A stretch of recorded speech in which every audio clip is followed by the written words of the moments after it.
We will just wait a couple of more minutes for some more folks to join, but welcome everyone.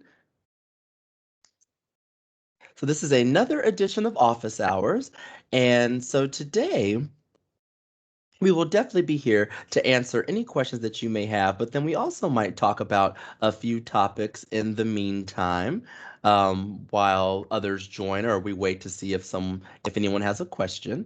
So feel free to go ahead and type those if you have any.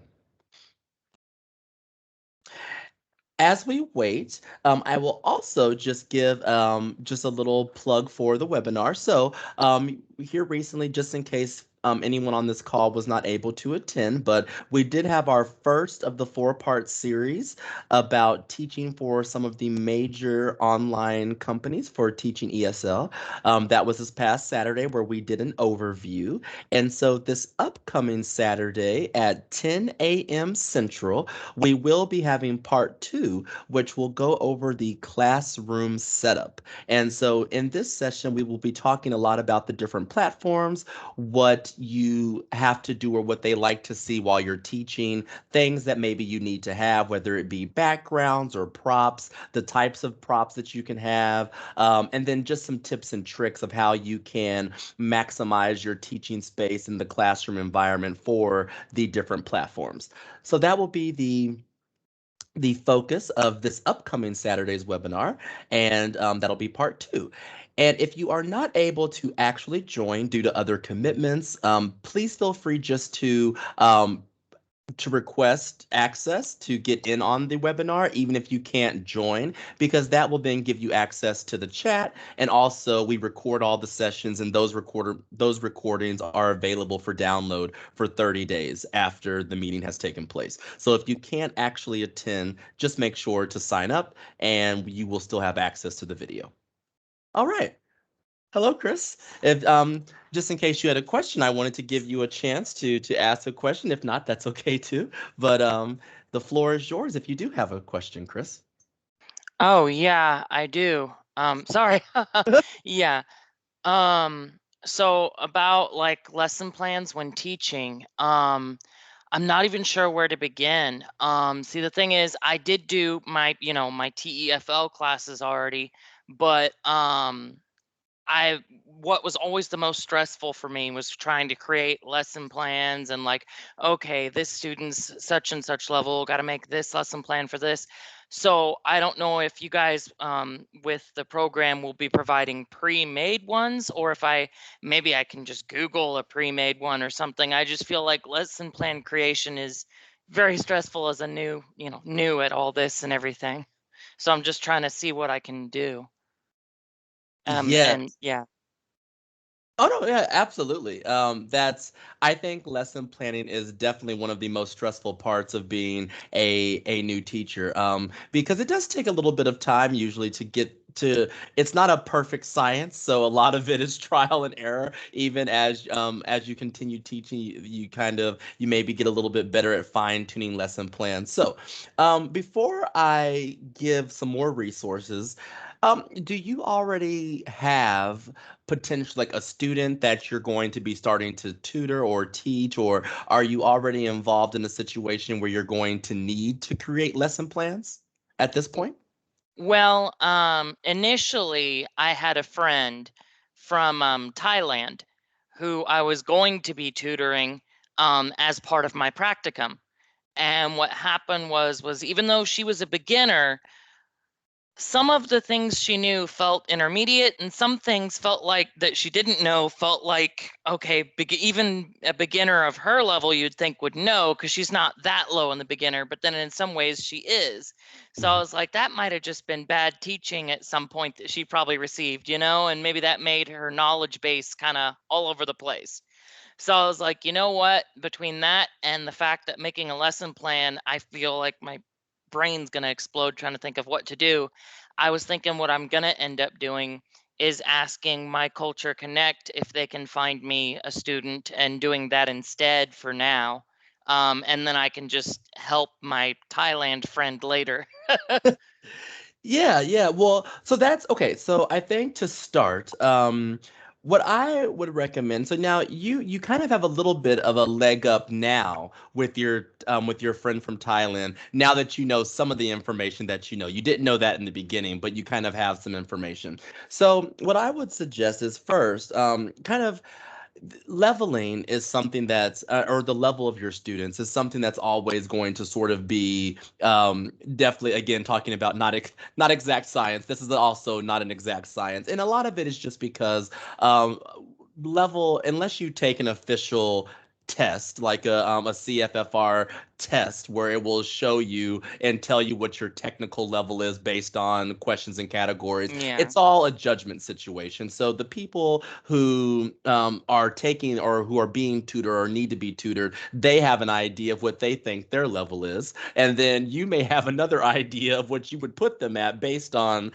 what they how they speak or the assignments that you give them and what they're able to produce language wise. And so it's always sort of a mismatch, I think. It's very seldom is it perfect. We're like, oh, that's exactly what I thought you were going to be. And they match up. And so knowing that you have a few different areas where maybe your student, the one from Thailand, is less advanced, and then maybe there are other areas where they're more advanced. You can use that to your advantage in tailoring your lesson plan. So I think first, my one of my biggest thing is always choosing a topic and choosing what I want to focus a lesson plan on. And so if you kind of think back to your lesson with that student and you know that, okay, here are maybe some areas where even as a beginner, I would expect them to have known a little bit more, be a little more proficient in this area. Maybe they were having a hard time forming past tense sentences. Maybe they were having a hard time with article usage and leaving off a the or putting a the when it was supposed to be a zero article and such things like that. And so if you can hone in on some specific areas where they were weaker in, you can pick those areas to begin your tutoring journey because you already know that, well, they're more intermediate in some other places. So let's get those other areas up to meet them at the intermediate level where they are with some other skills. And you might also see this with even different parts of speech. So like maybe not parts of speech as in grammar, but either maybe speaking or listening, maybe writing or reading. Someone might be proficient in one of those, especially maybe they're really good at reading in English, but then they're bad at speaking in English. So then you can also tailor lessons that way. Now, when it comes to the actual creation, there are some resources that you can look to. Definitely, I have, if you do a Google search, there are a couple that are really good. Lingua House, and I will type that in the chat. Lingua House is a resource that actually has full lesson plans. Some of them are restricted to like their subscription customers, but there are also plenty of free lesson plans where you can get an idea of what to do with the student. And they will include, some of them include audio clips where you can have a listening exercise and do something. And so it's really just dependent on the topic. And they have a wide range of topics. So you can just, once you get to Lingua House, you can type in like, second conditional, or even if you're doing more of like a business English, you could type in meetings or language for meetings, and they'll have lesson plans about that. So that's one resource. Also, what I really do, I try to do too, is I know this sounds crazy, but I really do try to stick with that PPP lesson plan that we learned in our TEFL program. Mhm. And the reason I really try to stick with that is because I think it guides you in a very logical way of how to teach someone. So first presenting the information, next practicing, and then followed by the actual production where they're using or trying to produce full sentences and full language. And if you use that setup for your lesson plan, you can actually find a lot of resources to plug and play in those different areas. And so I have more resources where you can get things like worksheets, where you can look up different activities. Actually, even doing a simple Google search, like say you're doing, I'll stick with conditionals because they're on my mind. Our class that will follow this office hours, it will be on conditionals. But and so say I'm doing conditionals, you can actually type into Google ESL activities conditionals, and that will give you a lot of different just ideas about ways that you can teach the conditional and activities that you can do using the conditional with your students.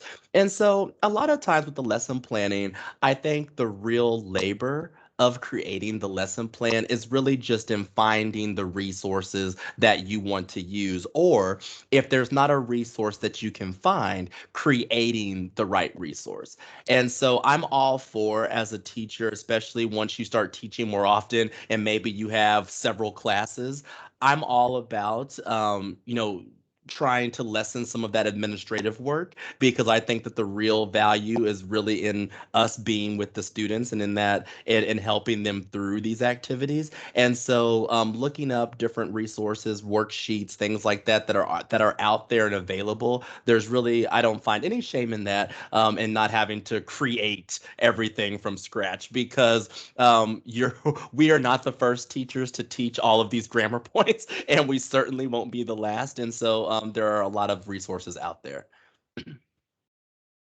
And then the other one was just basically when it comes to like an assessment or figuring out their level, if you could suggest or recommend some good places or ways to do that in terms of like, doing that. Yeah, so what I actually, let's see if I can find it. So I do not have a good, that I know of so far, a good resource that I've used to actually test some a student's level. So I'm not familiar with those resources right now, but I used to have, and I may not have saved it, but I will look for it and put it in the chat if I can find it. But what I did was I would look up just the CFR leveling, like the standard. I think it's the European leveling that they use, but it's like the A1, A2, B1, B2, C1, C2, like, so that leveling. I just got a little chart that just describes sort of what kind of makes each of those levels, just so that I could have a general idea going into especially my first lesson of what I'm kind of looking for.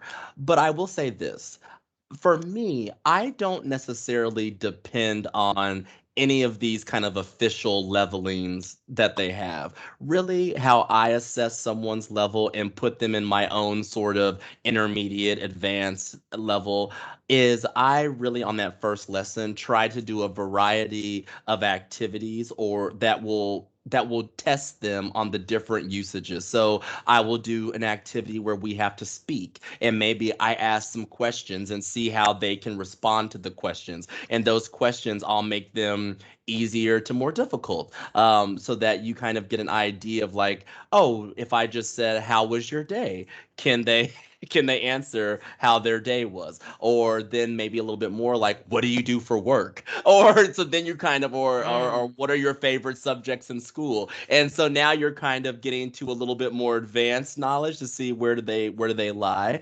And then also asking questions with different tenses. So you could ask questions about the future, like, what are your plans later this summer? Or you could ask things about the past. So you can get an idea of how well they do with these different elements of speech. And also just doing different exercises, like having a listening exercise, having something where they have to write or complete sentences or something, so that you can get a good idea of the different aspects of their usage of English, whether it be listening, reading, speaking, or writing.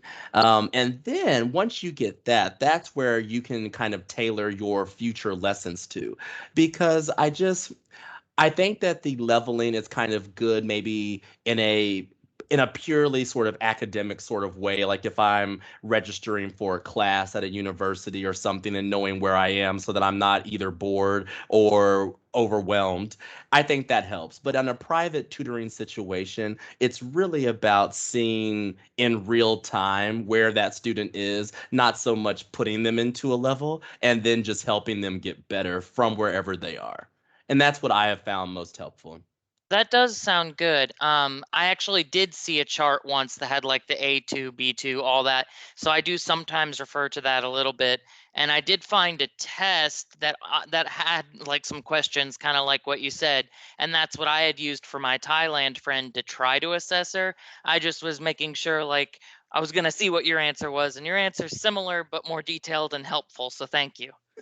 Well, you're welcome. You're welcome. Yeah, I think I think the level situation is something we do get asked that many times in office hours. It's a question that comes up quite often, and I actually think that it's something that new teachers in ESL really focus probably a little too much on, at least knowing a technical level. Like this person is intermediate or this person is beginner. It's really that's good to know, but I always, no matter even if I'm told that by another teacher, maybe their teacher in Thailand or in Taiwan or wherever they're from, maybe their teacher has said, oh yeah, they're an intermediate level. I still am like, well, let's see where they really are when they start using the language. And I just try to meet them wherever they are. And then of course start there and work up from there. Yeah, that's okay. Yeah, I see your website, and I'll definitely, or the website you mentioned, I mean, and Mhm. I'll be checking that out. So yeah, Yeah. that I hope that can work out. I may still want to do both, like try to teach my friend and do something with my culture connect to teach somebody in Taiwan too. That, do two birds, one stone, get the experience out of it. Absolutely. Yeah. I think definitely and you seem like you're really ready to jump out there and do it. And I think that's the one of the tips that I would give anyone is just to really I know that it's very nerve-wracking and we have a lot of anxiety almost about especially when we're new starting off and doing it. A Um lot. yeah, a lot. But if I really do. If you just do it and start to get out there it will get better. And it's one of those things where I think just keeping an open mind. And I think one of the biggest things that we have to do as teachers is just be willing to adapt and be willing to adjust. So you may not get it right, or you may go into a lesson of someone who was supposed to be intermediate. And so you go into it thinking, I'm going to do some more advanced activities or something. And then they're just a blank stare. And just knowing, okay, I've got to now just kind of adjust for next time, and or vice versa. Maybe you go in thinking they're beginners, so you're practicing easy stuff, and they are just and just like, okay, this is a boring class. Like, what are you really going to teach me? And then I've had that on the other hand too, where the it's not hard enough. And so we just have to be willing to kind of adjust and learn from what we've done, and then try to make that better next time. I think it's hard to get it exactly perfect, especially on that very first lesson. It really that first lesson is all about really getting to know your student, getting to know some of those interests, some so that you can then make the tutoring sessions more interesting to base them on things that they're already interested in, and kind of starting to do that own personal assessment of where they're at language wise and where you think that you could help them. Yeah. All right. Yeah, let me add something. So one easy option is to work with a school teacher. For example, some people prefer to tutor teenagers. So if I find people, a teenager to tutor, I also include the student's teacher, school teacher. And the school teacher will provide the materials they are working on. And that's the easiest way. You don't have to worry about like preparing for lesson. You get all the resources from the school teacher because the teacher knows exactly what they are working on and what the student needs to work on. So yeah, that's one easy option. I would greatly appreciate if you're willing to do that. It's easy, Yeah, easy. And that would be helpful.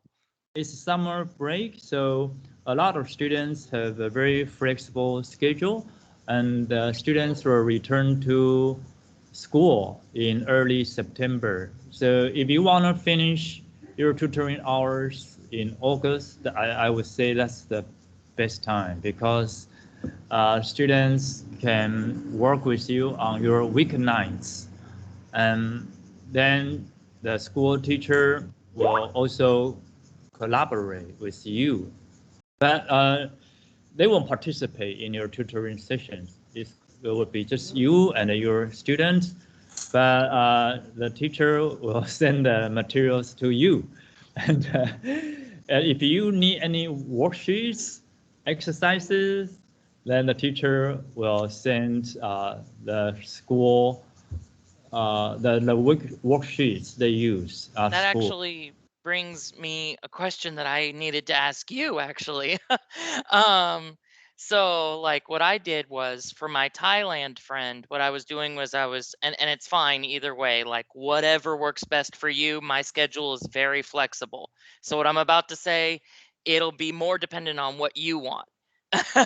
But I've been waking up super early, like 5 in the morning, and then going to bed at like 9, meaning that I would have gone to bed like an hour ago. and I was like, it was rough, but it was what I was doing to kind of meet, because I Ah, was like, okay, people get off work, they're going home in Asia. That's the time I was assuming I was going to need, was the time when people are getting off work in Asia. So I'll wake up super early, and I got my body used to that. And then I'm like, oh, this office hours at night. Do I need to start doing the opposite? oh, I mean, because I would say 95% of people in North America prefer to do evening time. But your early morning works even better because that's our nighttime. And Mm, uh, so it doesn't matter if school opens because students always have time at night. And it will your lifestyle will work with like Quentin has to get out really early because Asian markets is a big one. So he has to tutor students early in the morning. It's our evening time. So yeah. I would say no So if matter. I want to do Yeah, the evening for you, morning for me, that is an option. that's easy, very easy.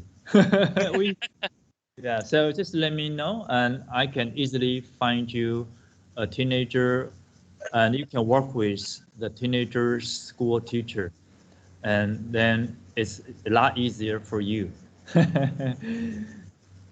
All right. Yeah, I And will. also, you Yeah. can get her or his feedback. I mean, the teacher's feedback, because Mm, then he or she can ask the student. And since they have better communication, they know each other better than either you or me. So I would say if I include the student school teacher, then it's good for everybody. that would be great. And yeah, I'll I'll message you about it then. I'll Sure. need to think for a bit about it. But yeah, I'll shoot you a message, and yeah. No problem. Just want to help. Okay? Yeah, thank you. Yeah. No problem. Yeah, and I would definitely say if you're already used to those early mornings, you should keep those and keep doing that because, like Luke said, the Asia market is a very big market for ESL. Definitely, if you want to teach online, that is one of the big, by far, probably the biggest market for teaching online. That's the main ESL. market I wanted to target. Yeah, and so keeping those early morning hours is exactly right because most of the programs will be those after school or after work programs, which is evening for them, early morning for us. The only reason why I think that it seems a little bit weird because we have the office hours now in the evening and some of our classes are in the evening, but that's because it's summer and so we can do these programs during the day when the kids would normally be in their real school, but they're not in school right now. So we have these programs for them while they would normally be in school. So this is a Okay. little bit deceiving right now because you would have a majority in the early morning. That's when I work a lot of my hours as well. Okay, great. That's all I had to say. Well, thank you. Those were great questions, and I'm sure very useful for everyone on the call. And just I did throw a few extra links with worksheets, etc. So the three that I put on there, All Things Grammar is an excellent resource for grammar worksheets. So you can type in any grammar point essentially, and they have a worksheet for it. And they're all able to print and they're up for use. Then WordWall is a good one for activities. WordWall.net, if you're not familiar, it has a lot of different games, activities. You can do it as a quiz. You can set it as an assignment that's due at a certain time so that your student can take it on their own and do it. You can create your own games and quizzes, or they have a whole library of ones that you can search and use the ones that have already been created. And then the ISL Collective is a good resource for both worksheets, and they even have PowerPoint presentations that other people have already developed to teach different topics. So let's say you're teaching simple past tense, they will have actual PowerPoint presentations that have already been developed to teach the simple past tense. And then you can always download it and you can edit it, change things out. If it's using vocab that you don't feel like using or if that you're not teaching at the moment, you can always just edit those and swap out different things that you may need. But at least you have a template. So those are some of the top three that I use most often to get resources from. And yeah, so check them out. Okay. All right, and I did see someone raise their hand. So if you rose your hand, please feel free to ask your question. Hi, okay, I'm Haley. It's my first time being here. I just experienced my very first class. The question that I did have was just about like teaching vocabulary. I've never seen anyone just like break down vocabulary for anybody. So is there any specific method that you use, or I didn't know if there was a plan that you like to follow to teach vocabulary or anything. So I just want to hear some insight about that if you could. Yeah, absolutely. I think and hopefully stick around. You'll see some more vocab. I think, actually, I guess that's true this summer.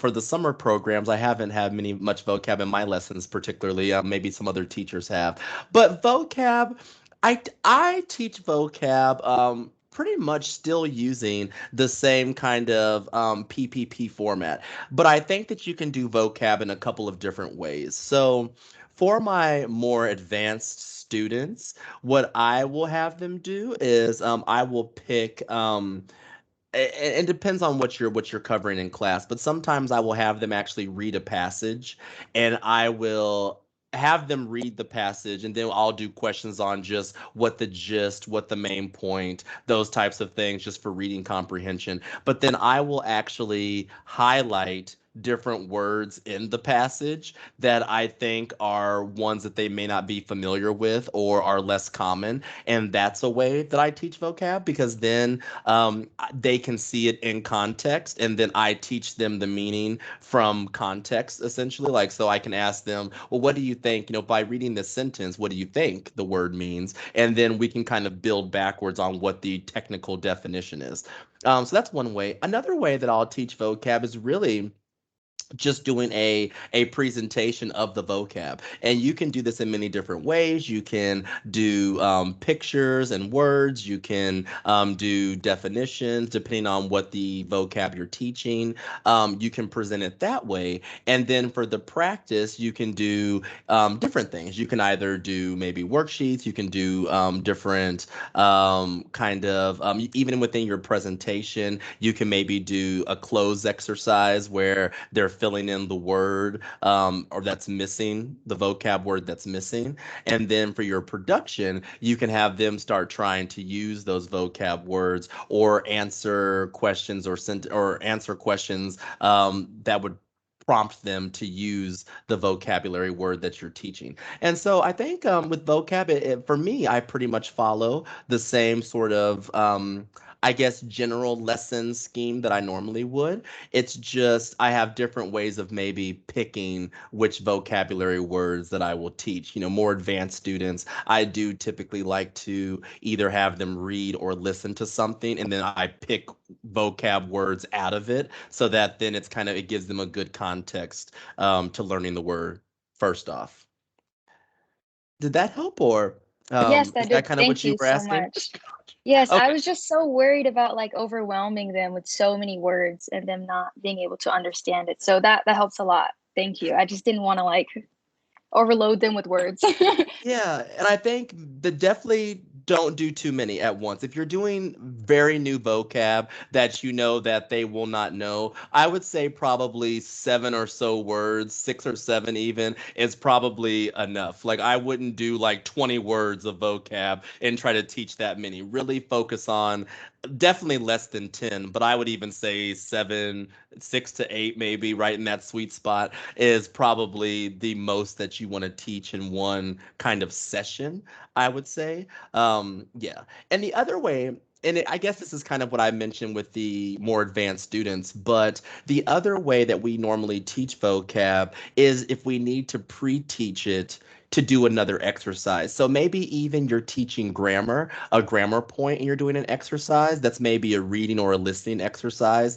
You might have to pre-teach some of the more advanced words that they might hear or that they might see when they're reading. And that's another way that you can teach vocab. So it's almost sort of like pulling it out of a passage or out of a something, but you're actually teaching it before just to aid in their understanding of what's to come. So that's another kind of, I guess, a roundabout way to teach vocab. Thank you so much. Mhm.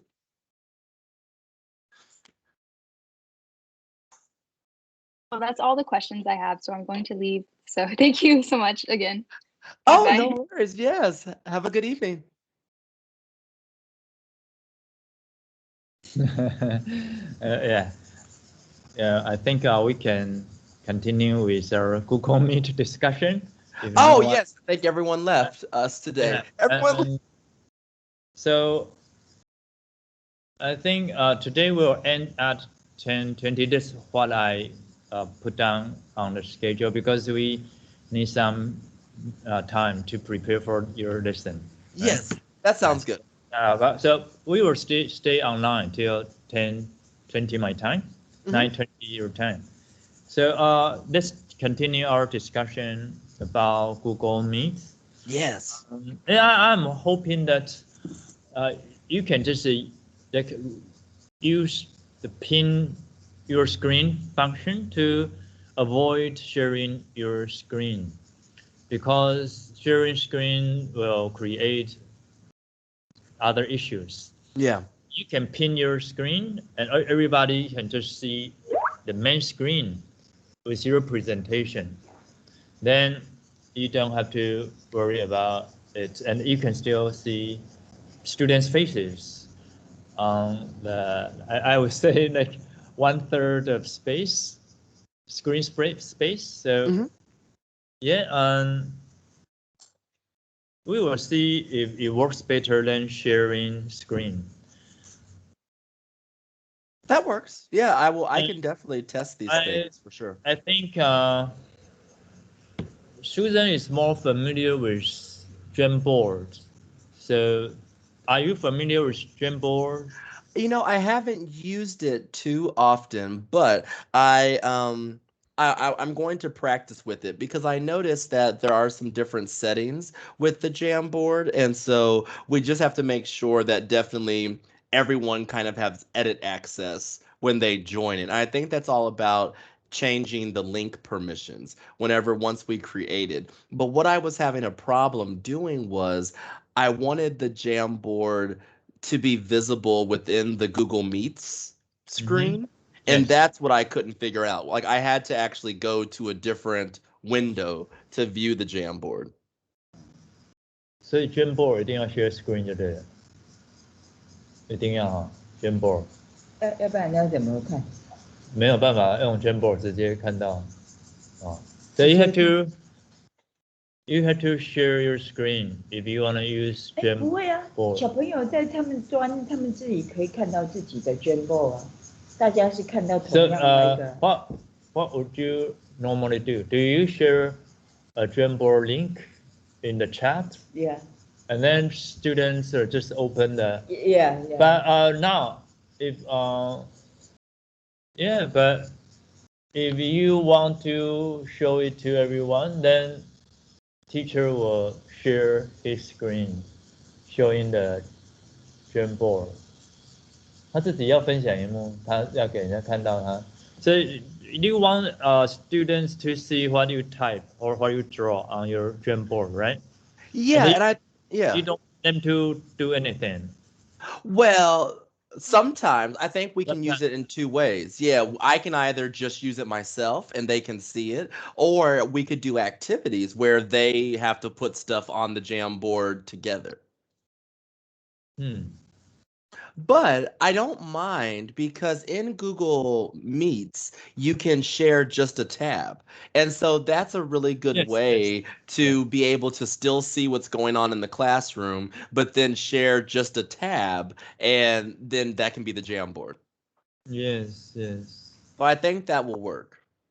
他只要分享一个画面 tab， 这样学生就看到他的这个 tab 就好，他的 Jamboard。那其他他还是可以看学生在干嘛。就你讲的、啊，就是 just share a tab, yeah. Okay. I think Susan has been using Google Meet to teach her online classes recently, so she may know more about. Hi, Eva. We're just chatting. Thanks for joining. 他可以登录2个自己的账号啊，那他就其实就是可以看到。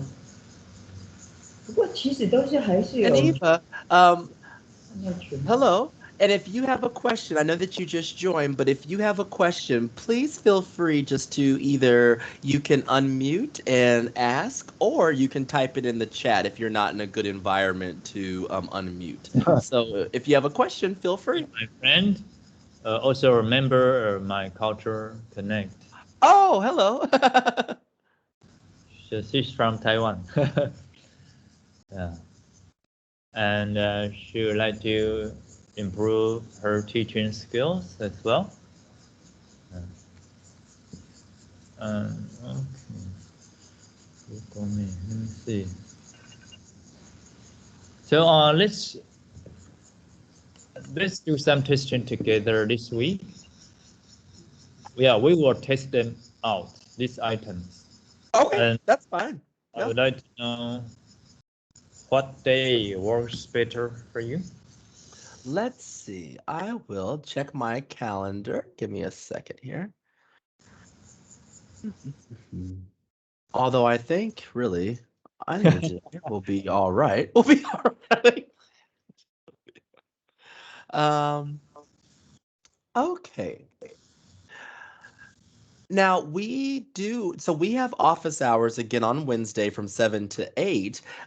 If you'd like to do before or after that, or we could do some time on Thursday. I'm free before the classes that I have on Thursday. Like maybe we could do, let's see, it'd be 8 to 8:30, so it'd be 9 a.m. your time. Can we do a little bit earlier? Sure. Let's see. Actually, Albert is teaching during that time. You know what? Are you? I know that it's right before meditation group, but are you available tomorrow before meditation group? Yes. Yeah. Do you want to do that? Yeah.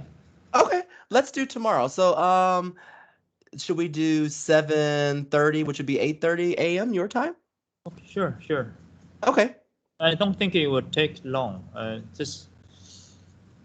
If it goes smoothly, we will be able to finish it very quickly. Okay, so let's just say 7:30. Then I'll say testing with Luke. Okay, awesome. So it'll be 8:30 my time. 7:30 p.m. my time. Yep. Okay. Sounds good. Okay. So in the future, you can move your classes to Google Meet if you want. How about webinar? You can still organize it. Yeah, I mean, it doesn't matter to me because as long as it works well for you. You know, the webinar, let's do this. Let's test it and then we'll see how it goes because really if it works with Prezi, then I could use Google Meets too because if it works with Prezi very nicely like we think it should hopefully, then it'll be much better than using Prezi on Skype. Yes, yes, yes. Okay. Totally agree with. This is your talking time. I will observe your class later. Thanks, you two. Oh no, you didn't have to leave. This is actually office hours. Oh no, she left. No, that's okay. That's okay. Okay. She just wanna take a look at what it looks like. Yeah. Okay. Oh, so she didn't have to leave. We were just chatting in the meantime. Yeah. She has no specific questions, and yeah. So I think like I mentioned to you, the director of international education is really interested in what we are doing.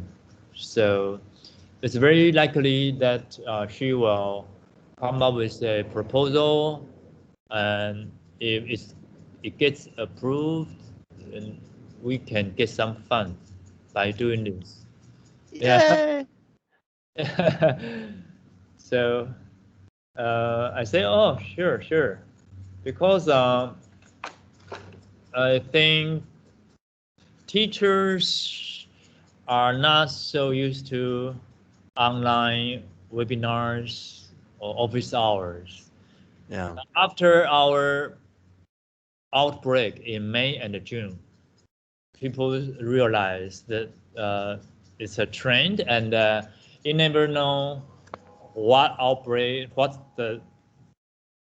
the next outbreak will take place, and we'd better get ready. Yeah. Yeah. So just when we thought the pandemic was over with vaccines, and just when the vaccination rate is over 50, and when we can leave the pandemic behind, look at the Delta variant did or is doing to the United States. So people now are thinking about in-person and online at the same time. They have to plan their meetings or workshop this way. Yeah.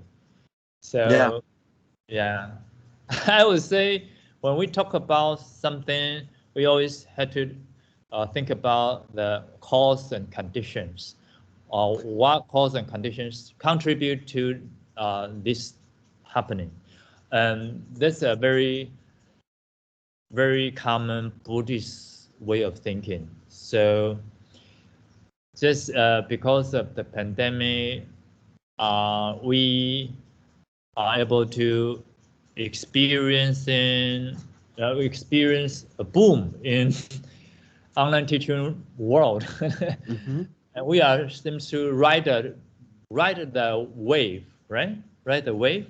Ride the wave. Yeah. Yeah. So I see the opportunities here, and I also hope you can thinking more about finding your students. It's like a compassion project that some American schools districts did before, because they want to promote compassion, but they use art to promote compassion. So they have a project, they collect artworks from students, and I don't know what kind of rewards they can get. But I want to run a program like that. And after listening to my meditation group sessions, you have a better idea, and then we will run a compassion project like that. You Oh. can share your either in a scientific way or in a storytelling way. Find your friends who are interested in learning more about positive ideas, or your family members, yeah, and or your students. I want to raise funds for that because we have a goal that is to promote loving kindness and compassion, bring out the best in people. And since you are our like teacher, my ideal candidate for doing this, I hope you can study harder and then I've come up with more lessons with this topic in mind. You don't have to be direct. You can teach a story. You can write your own story, or you can use a story that is written by others. And then, if you can find your own students, doesn't have to be Taiwanese students. Yeah, it can be American students Mhm. or the students in Mexico. You get what I mean. I just I want to do. I do. yeah, And I think good qualities among people. yeah. I don't care what ethnic group you belong to. We want Yeah, to we that's want yeah. to do good things for the humanity, Mhm. and I'm willing to risk the money for this program. Yeah. Well, I'll tell you, Luke, I really am like I do I'm very interested in doing that. I think I've been trying to really just not that I think I'm not qualified. That's not the word, but But I'm if you so share good ideas, good stories, we can start from there, and then you can go deeper and deeper. And one day when I ask you a question, if you can answer them, I would say, I think you are ready for more advanced meditation, yeah. like presentations. But for now, you can start. Yeah, you can show me the story or the materials you have at hand, and I think we will want to find this distance, and then you can go out to find your student and teach, and you still keep the log. You keep track of the teaching hours, and then Oh, I will yeah. So this is my idea. Yeah. that is your yes. I think we should keep talking about about that idea. We Yeah. should keep talking about it. Because I tell you, Luke, I'm so like I come to our Tuesday sessions and I am just like I feel like I'm like in preschool or kindergarten where I'm just like I'm so excited to like, oh, there's this new thing, and like I'm just soaking up, different tidbits and knowledge. And I feel like I'm in such a place that I am still trying to learn so much that it's hard to then say, well, do what I'm doing, like, because I'm still learning so much, and I'm still at the And now, very beginning of this journey.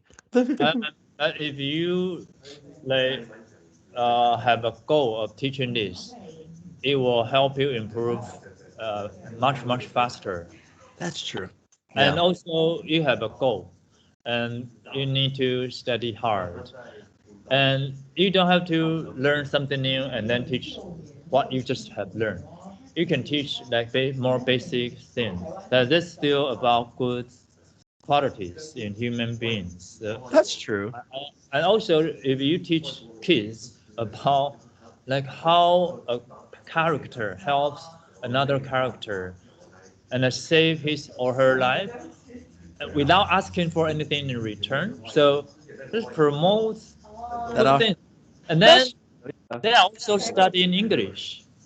So we do still two things at the same time, you know? Oh, I see where you're going with this.